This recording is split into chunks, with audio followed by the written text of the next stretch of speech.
ஓம் நம சிவாய. எனது அன்னை பஞ்சவிநாயகி வராகியின் பாதத்தை தொட்டு வணங்கி, எனது குருவான முப்பு குருவான எனது குருநாதர் திருக்கொங்கண நாயனார் அவர்களின் பாதத்திற்கு இந்த காணொலியை சமர்ப்பணமாக்கி இன்னைக்கு நிகழ்ச்சிக்குள்ளே போகலாம். யூடியூப்பில் இதுதான் எனக்கு முதல் வீடியோ. உங்கள் அனைவருக்கும் வணக்கம். உங்களுடைய ஆதரவை நான் கண்டிப்பாக எதிர்பார்க்குறேன். இன்றைக்கி நம்ம என்னத்தை பார்க்க போகிறோம்னு சொன்னீங்கன்னா, ரசவாத கலைக்கு பயன்படக்கூடிய ரசவாத கலை மட்டும் இல்லை, வைத்தியத்துக்கும், வைத்தியம் ரசவாதம் இது ரெண்டுக்குமே தலையாய மூலப்பொருளாக விளங்கக்கூடியது முப்பு. இந்த முப்புவை பற்றி சொல்லாத சித்தர்களும் இல்லை, சித்தர்கள் எழுதாத நூல்களும் இல்லை. எல்லா நூல்கள்லையும் இந்த முப்புவை குறிப்பிட்டிருப்பாங்க. இந்த முப்புவனுடைய பயனை பற்றி ரசவாதிகளுக்கும் வைத்தியர்களுக்கும் தெரிஞ்ச விஷயந்தான். இதில் ஒவ்வொருத்தரும் ஒவ்வொரு விதமான கருத்துக்களை சொல்லி குழப்பி விடுறதும் உண்டு. இது காலங்காலமாக நடந்துகிட்டு இருக்குது. இதில் தேடலில் இருந்தவங்க தோல்வி அடைஞ்சவங்களும் உண்டு, வெற்றி அடைஞ்சவங்களும் உண்டு. இன்றைக்கி நம்ம பார்க்க போகிறது முப்பு ஜெயநீர். இதுதான் அந்த முப்பு ஜெயநீர். இந்த முப்பு ஜெயநீர் இது இப்போ தண்ணீர் ரூபத்தில் இருக்குது. இது அப்பு வழி முப்புன்னு சொல்லுவாங்க. இதுக்கு பல பேர் இருக்குது. என்னென்ன பேர்னு கேட்டிங்கன்னா, அல்லிப்பூச்சாறு, முல்லைச்சாறு, செவ்வல்லிச்சாறு அப்படின்னு பல பேரால் இது சித்தர்களால் அழைக்கப்படுறது. இது ஏன் அல்லிப்பூச்சாறு முல்லைச்சாறுன்னு சொல்கிறாங்கன்னு கேட்டிங்கன்னா, இந்த ராத்திரியில் பூக்கிற பூ பேராக சொல்லிகிட்டு இருப்பாங்க. அதுக்கு காரணம் என்னன்னு கேட்டிங்கன்னா, இதுவும் ராத்திரியில் பூத்த பூ தான். காரணம் இது ஒரு பனி நீர் தான். இது பாசனங்களை அரைச்சி, அதாவது முப்பு சுண்ணத்தை அரைச்சி பனியில் வச்சு எடுத்த ஒரு பனி நீர் தான் இது. இது கார்ப்பு கைப்பு இதெல்லாம் இருக்காது, மஞ்சளுக்கு செவக்காது. இதனுடைய பயன்களை சொல்லணும்னா அடுக்கிக்கிட்டே போகலாம். இன்றைக்கி நாள் பார்த்தாது, இந்த மாதம் பூரா சொன்னோம்னாலும் என்னுடைய பயன் கட்டுக்குள்ளே அடங்காது. அந்த அளவுக்கு என்னுடைய பயன்கள் இருக்குது. காரணம் இது தலையாய மருந்து. இதுவே குரு. இந்த குரு மருந்து இருந்தால் தான் இந்த ரசவாத கலைகள்லையும் வைத்தியத்திலையும் சிறந்து விளங்க முடியும்னு சொல்லி எல்லா சித்தர்களும் ஒரு சேர சொன்னது தான். இது என்ன செய்யும் அப்படின்னு கேட்டிங்கன்னா, செந்தூரம், பஸ்பம், சுண்ணம் இந்த 3 வகைகளுக்கும் தான் இந்த ஜெயநீர். இதில் நீங்கள் எந்த சரக்கை கொடுத்தீங்கனாலும் சுண்ணமாகவோ பஸ்பமாகவோ செந்தூரமாகவோ மாற்றி கொடுக்கும். அது இதனுடைய வேலை. இன்னொரு ஜெயநீர் இருக்குது. அது கட்டு வகை ஜெயநீர், உருக்கின ஜெயநீர். அந்த ஜெயநீரை கொடுத்து நீங்கள் எதில் கொடுத்து கட்டினீங்கனாலும், பாசானத்தை கொடுத்தாலும் இல்லை உலோகத்தை கொடுத்தாலும் அது உருக்கினமாக மாற்றி உருகிடும். இது உருகாது. இது என்ன செய்யணும்னு கேட்டிங்கன்னா, சுண்ணமாவோ பஸ்மமாவோ செந்தூரமாவோ தான் மாற்றும். அப்படிப்பட்ட சரி, இது பாசானங்களை எப்படி கட்டுது அப்படிங்கிறதுக்காக இன்றைக்கி ஒரு சின்னதாக ஒரு ப்ராசஸ் ஒன்று பண்ணி காட்டலாம். அது என்ன ப்ராசஸ் கேட்டிங்கன்னா, மெர்க்குரி ரசத்தை, பாதரசத்தை எப்படி இது சுண்ணமாவோ பஸ்மமாவோ இது எப்படி மாற்றுது அப்படிங்கிறத இன்றைக்கி ஒரு நேரடி விஷயமாக இன்றைக்கி பார்த்துக்கலாம். இது அதாவது தலையாய மருந்துகளில் இந்த ரசபஸ்பமும் ஒன்று. அது வைத்தியர்களுக்கு தெரியும். இதை இன்றைக்கி நேரடியாக செஞ்சு காட்ட போகிறோம். இந்த ரசபஸ்பம் 4000 வியாதிகளுக்கு கம்மி இல்லாமல் இதுக்கு மருந்தாக கொடுக்கலான்னு சொல்லியிருக்கிறாங்க. 18 வகையான குஷ்ட நோய்க்கும் மருந்தாக இதை கொடுக்கலான்னு சொல்லியிருக்கிறாங்க. சித்தர்கள் சொல்லியிருக்கிறாங்க, அகஸ்தியரும் சொல்லியிருக்காரு. நவ மூலமும் இந்த மருந்து மூலமாக தீர்க்க முடியும்னு சொல்லியிருக்காங்க. அப்படிப்பட்ட ஒரு மருந்து. நீங்கள் மூலிகையிலே நீங்கள் மருந்து செஞ்சாலும், சூரணமோ யூரணமோ பஸ்பமோ எது செஞ்சாலும் போனாலும் குரு மருந்து கூட சேர்த்தாதான் அது வீரியம் அடையும். குரு மருந்து சேர்க்காம கண்டிப்பாக அது வீரியம் அடையாது அந்த மருந்து. அப்படிப்பட்ட மருந்தை இன்றைக்கி நம்ம பார்த்துருவோம். என்னுடைய பயன்கள் என்ன அதுங்கிறது இன்னும் கொஞ்சம் பின்னாடி விரிவாக பார்ப்போம். செயல்முறை திட்டத்துக்கு வந்துடுவோம். இது ரசத்தை செரிஞ்சில் ஏற்றி வச்சுருக்கேன். கையில் உள்ளங்கையில் போடுவோம்.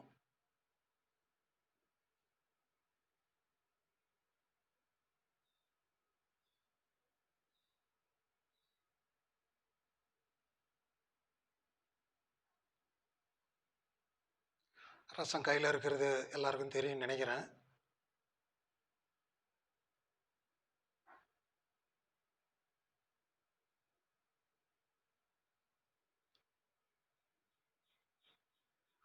போதும், ஒரு சாம்பிளுக்கு தானே.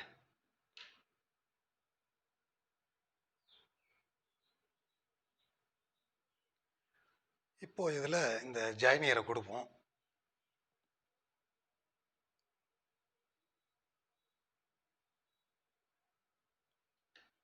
ஜெயநீரை கொடுத்தாச்சு. இந்த ரசம் வந்து எப்படி இது மயனமாக்கி அடுத்தது என்ன மாதிரி வேலை நடக்குதுங்கிறது ஒரு நேரடி காணொளி கரைப்போம். இதில் எப்படி கரையுதுன்னு நேரடியாகவே தெரியும்.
இது ஜாமான் கணக்கில் அரைக்கிறது இல்லை. இதை ஒருத்தர் ஏற்கனவே சொல்லியிருப்பார், வெப்சைட்லேயே சொல்லியிருக்காரு. சிட்டிக்கை வேதம் பாரு, நிமிட வித்தையும் பாரு. அவர் சொன்னது ஒன்றும் தப்பு இல்லை. அவர் உண்மையை தான் சொல்லியிருக்காரு, சித்தர்கள் சொன்னதை தான் சொல்லியிருக்காரு, சரியாக தான் சொல்லியிருக்காரு. ஒன்றும் தவறும் இல்லை அதில்.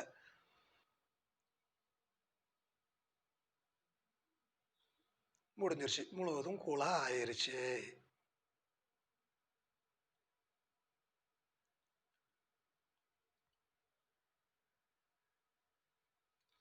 இது உள்ளுக்குள்ளார ஏதாவது இருக்கா என்ன ஏதுங்கிறதையும் அப்படியே பாருங்கள். கொஞ்சம் அகட்டியும் காட்டுறேன். ஒன்றும் இருக்காது.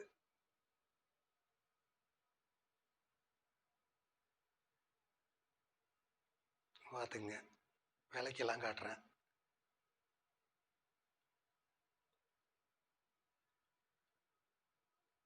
இந்த மாதிரியாக செஞ்சு இதை சுட்டு, அதாவது ஒரு குறிப்பிட்ட அனலுக்கு வரைக்கும் வச்சு எடுத்துக்கிட்டோம்னா செந்தூரமாக நின்றுக்கும்.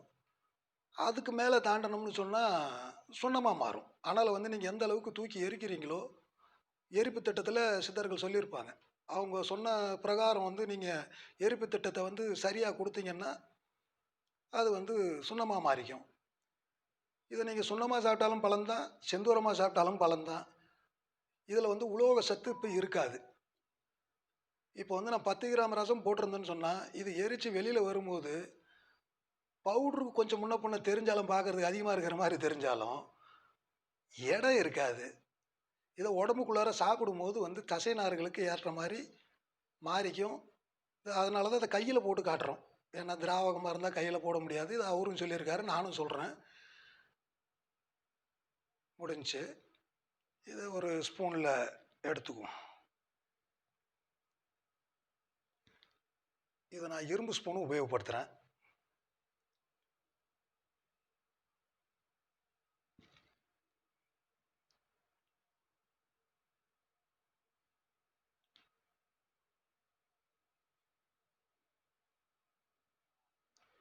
ஊற்றுனது வெறும் தண்ணி, இங்கே இருக்கிறது கூழ். இப்போ இதை அனலுக்கு கொண்டு போவோம். வச்சுட்டு அனலுக்கு கொண்டு போவோம்.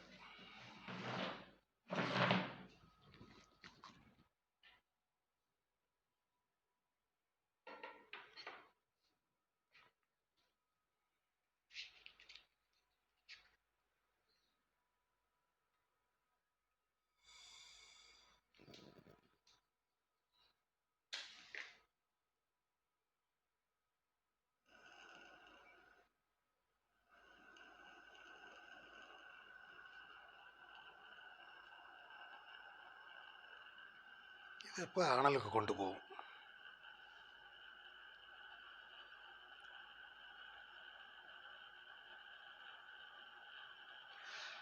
காயசித்தி மருந்தும் இதுதான் சொல்லியிருக்கிறாங்க. இது வந்து உடம்பை இருக்கும், உடம்புல உள்ள தாதுக்களை இருக்கும், அதாவது விந்தணுக்களை இறுக்கி சரியாக்கும். இது பற்றி சொல்ல வர்றதுக்கு வாயே இல்லை, அந்த அளவுக்கு என்னுடைய பலன்கள் நிறைய இருக்குது.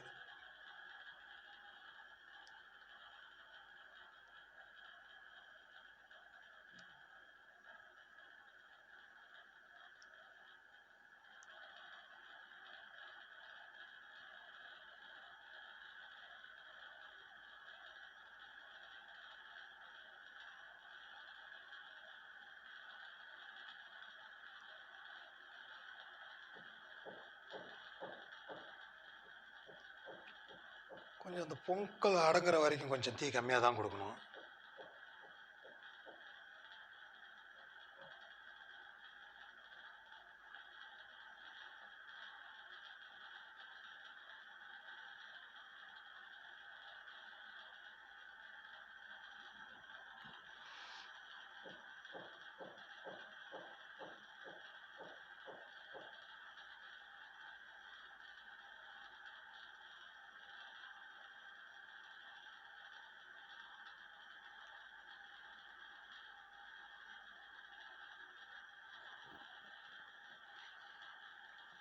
ஸோ மூசைக்குள்ளே வச்சு உருக்கிற பொருளோ கட்டுற பொருள்களுக்கோ உயிர் வந்து ரசம்தான் சொல்லியிருப்பாங்க. அப்படிப்பட்ட ரசம்தான் பெய்யுது.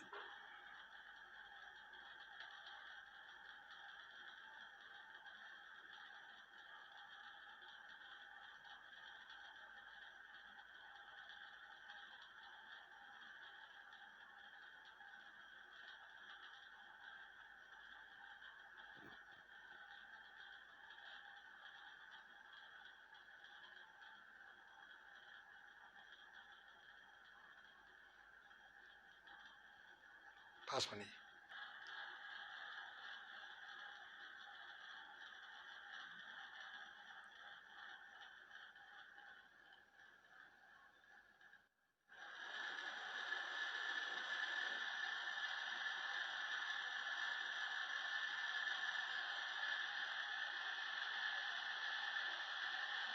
கொஞ்சம் கொஞ்சமாக செந்தூரமாக மாற ஆரம்பிக்குது.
பாஸ் பண்ணிங்க.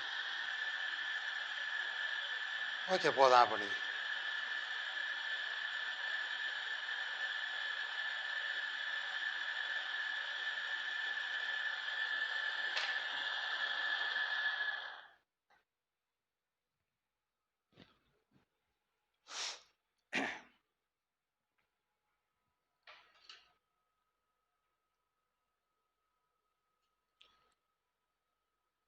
சூடாக இருக்கும். இப்போ சூடுன்னா எது மேலே வச்சுக்கலாம். சரி விட இருந்துட்டு போகுது. நல்லா பாருங்கள். இப்போ இது வந்து செந்தூரமாக வந்திருக்கு. இதை வந்து இன்னும் கொஞ்ச நேரம் எரிச்சா சுண்ணும். இப்போ இதுவே பூ போல இருக்கு. இதை இன்னும் கொஞ்ச நேரம் எரிச்சா சுண்ணும். இப்போ இதுவே இது கூட வந்து தங்கத்தை கொடுத்து அரைச்சி, இதே ரசத்தை கூட தங்கத்தை கொடுத்து அரைச்சி குப்பிக்கு ஏற்றி வாழை யந்திரத்தில் வச்சு முத்தியும் எரித்து முடித்தா செந்தூரம். அந்த செந்தூரத்தால் வந்து வேதை நடக்கும். இது மருந்துக்கும் பயன்படுத்திக்கலாம். இது உள்ளுக்கு மருந்தாகவும் சாப்பிட்டுக்கலாம். இது 2 வேளைக்கும் பயன்படுத்திக்கலாம். இதை சுண்ணமாக்கணும்னா சுண்ணக்கல்லுக்கு நடுவில் வச்சு எரிக்கணும். எரிச்சோம்னா இதுக்கும் நல்லா தீ கொடுத்தோம்னு சொன்னால் இது சுண்ணாம்பாயிடும். இப்போது டைம் இல்லாதனால இதை சுருக்காக காட்டணுங்கிறதுக்காக இது வந்து ஒரு செந்தூர ரேஞ்சுக்கு காட்டியிருக்கேன். பூ போல் இருக்கும்.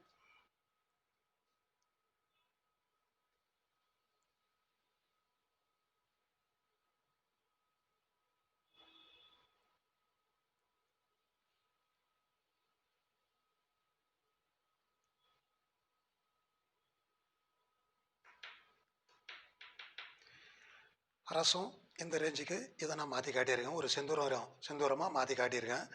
இதை இன்னும் எரித்தோம்னா இன்னும் கொஞ்சம் கலர் வந்து முன்ன பின்ன வெளுக்குமே தவிர அதுக்கு அடுத்த நிலை வந்து சுண்ண நிலை. இதை சுண்ணமாக செஞ்சு சாப்பிட்டாலும் சரி, செந்தூரமாக செஞ்சு சாப்பிட்டாலும் சரி. இன்னும் கொஞ்சம் இருக்குது. அவ்வளோதான். நம்ம போட்ட ரசம் அவ்வளோதான். எவ்வளோ போட்டோமோ அவ்வளோதான் வரும்.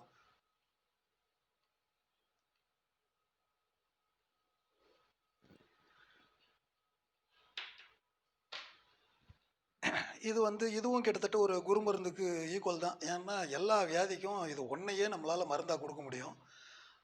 இது மருத்துவத்துக்காக மட்டும் இல்லை, வாதக்கலைகளுக்கும் இது ஒரு பெரிய மருந்தாக பயன்படுது. இதனால் எல்லோரும் பார்த்து பயனடைஞ்சிக்கங்க. என்னுடைய அடுத்த பதிவு செம்பு சுத்தி. இதை செஞ்சு காட்டலான்ட்டு இருக்கிறேன்.